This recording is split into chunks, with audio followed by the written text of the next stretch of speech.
আসসালামু আলাইকুম ভিউয়ার্স। আমি পারভেজ আহমেদ, ঢাকা স্টক মার্কেট চ্যানেলে স্বাগতম। আশা করি আল্লাহর রহমতে সকলে ভালো আছেন, সুস্থ আছেন।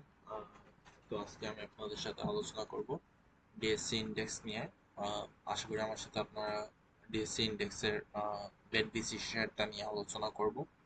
আশা করি আপনারা আমার সাথে শেষ পর্যন্ত থাকবেন এবং আমি মনে করি এটা আপনাদের বিনিয়োগ সিদ্ধান্তের সহায়ক হিসেবে কাজ করবে। কেউ আমার কথা দ্বারা ইনফ্লুয়েন্স হয়ে বাই বা সেল করবেন না, এটা আমি আশা করি। So let's go.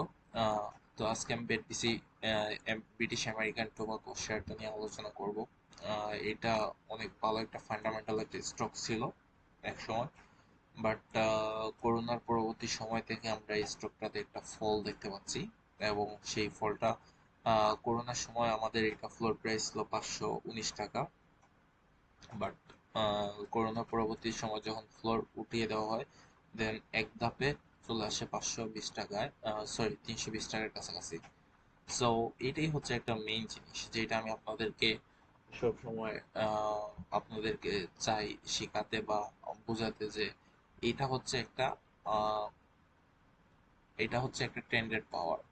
ট্রেন্ড আপনাকে পারে জিরো টু হিরো বানাতে, আবার হিরো টু জিরো বানাতে, ঠিক আছে? আপনার পোর্টফোলিওটাকে এভাবেই ট্রেন্ড পরিবর্তন করবে।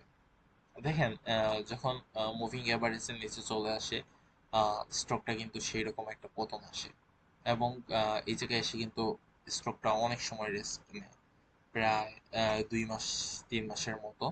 দেন এখান থেকে একটা লাভ দেয়। লাভ দেওয়ার পরে পরবর্তীতে 444 বা 40-এর কাছাকাছি আসার পরে আবার এটা তার ট্রেন্ড পরিবর্তন, অর্থাৎ পূর্বের ধারায় চলে যায় এবং এই জায়গাতেই আপনারা দেখতে পারতেছেন এটা আবার নেগেটিভে চলে আসে এবং নেগেটিভ আস্তে আস্তে এমন অবস্থা বর্তমানে আছে যেটা 221 টাকা, 222 টাকা। সো ট্রেন্ড কিন্তু অনেক আগেই আপনাদেরকে এই যে ইন্ডিকেট দিয়ে দিচ্ছে যে ভাই, আমি অনেকটা গ্যাপ তৈরি করে ফেলছি, ঠিক আছে?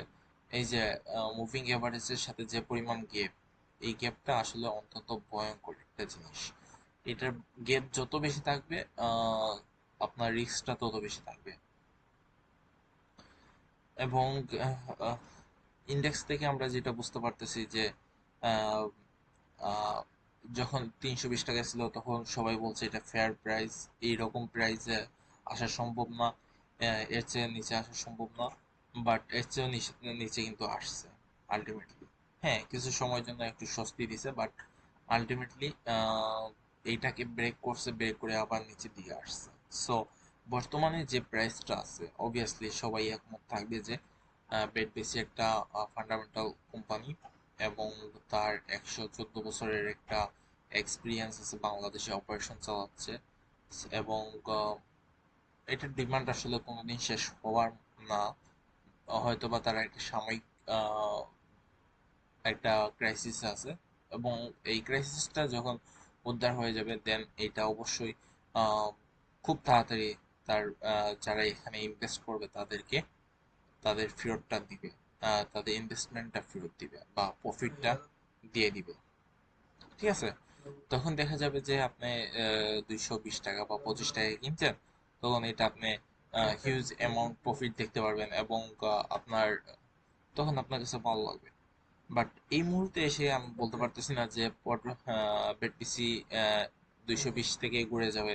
হ্যাঁ, এটা 200 টাকাতেও আসতে পারে, ইভেন 180 টাকাও আসতে পারে। So anything can be happen, but আপনি ইনভেস্টমেন্ট শুরু করতে চাইলে ইনভেস্টমেন্ট করতে পারেন।